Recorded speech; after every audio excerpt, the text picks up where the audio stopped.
ವೀಕ್ಷಕ ಬಂಧುಗಳಿಗೆ ನಮಸ್ಕಾರ.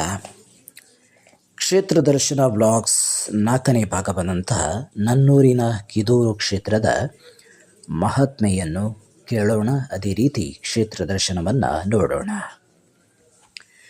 ಕಿದೂರು ಗ್ರಾಮದಲ್ಲಿ ಬಹಳ ಕಾಲದ ಹಿಂದೆ ಸುಬ್ರಹ್ಮಣ್ಯ ಕ್ಷೇತ್ರವಿದ್ದುದಲ್ಲದೆ ಶಾಸ್ತಾರ, ಗಣಪತಿ, ದುರ್ಗೆ, ಭದ್ರಕಾಳಿ, ಚಾಮುಂಡಿ, ವಿಷ್ಣುಮೂರ್ತಿ, ಭೈರವ, ಸೂರ್ಯ, ಚಂದ್ರ ಮುಂತಾಗಿ 18 ದೇವಾಲಯಗಳಿದ್ದವು.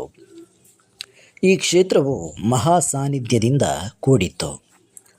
ಕಾಲಾನಂತರ ದೈವಶಕ್ತಿಗಳೆಲ್ಲ ಕಡಿಮೆಯಾಗಿ ದಕ್ಷ ಯಾಗಧ್ವಂಸಿ ವೀರಭದ್ರನ ಮೂಲ ಕ್ಷೇತ್ರವಾದ ಕೊಟ್ಟೂರು ಎಂಬ ಸ್ಥಳವನ್ನು ಶಿವನಾಜ್ಞೆಯಂತೆ ಆ ದೇವತೆಗಳು ಸೇರಿದವು.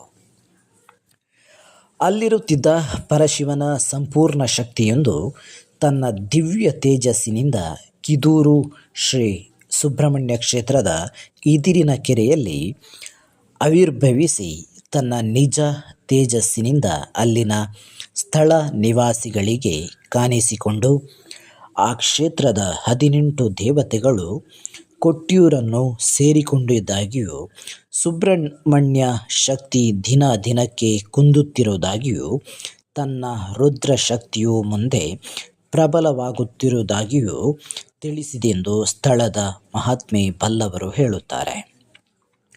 ಅಂದಿನಿಂದ ಶಿವನ ಹೆಸರಿನಲ್ಲಿಯೇ ಪೂಜಾದಿಗಳು ನಡೆಯುತ್ತಾ ಬರುತ್ತಿವೆ. ಶಿವನ ಅಪ್ಪಣೆಯಂತೆ ಸುಬ್ರಹ್ಮಣ್ಯ ದೇವಸ್ಥಾನದ ಮೂಡು ಪಾರೆಯಲ್ಲಿ ಹುಲಿ, ದನ, ಹಾವು, ಮುಂಗುಸಿಗಳ ಪಾದ ಚಿಹ್ನೆಯಿರುವ ಸ್ಥಳದಲ್ಲಿ ಇಂದು ಗರ್ಭಗುಡಿಯನ್ನು ಕಟ್ಟಿಸಲಾಗಿದೆ. ಕೆದುವಿನಲ್ಲಿ ದಿವ್ಯ ತೇಜಸ್ಸು ಕಾಣಿಸಿಕೊಂಡು ಅಪ್ಪಣೆಯಿತ್ತು ಅಂತರ್ಧಾನವಾದುದರಿಂದ ಈ ಕ್ಷೇತ್ರಕ್ಕೆ ಕೆದು ಪ್ಲಸ್ ಊರು, ಕಿದೂರು, ಕಿದೂರು ಎಂಬ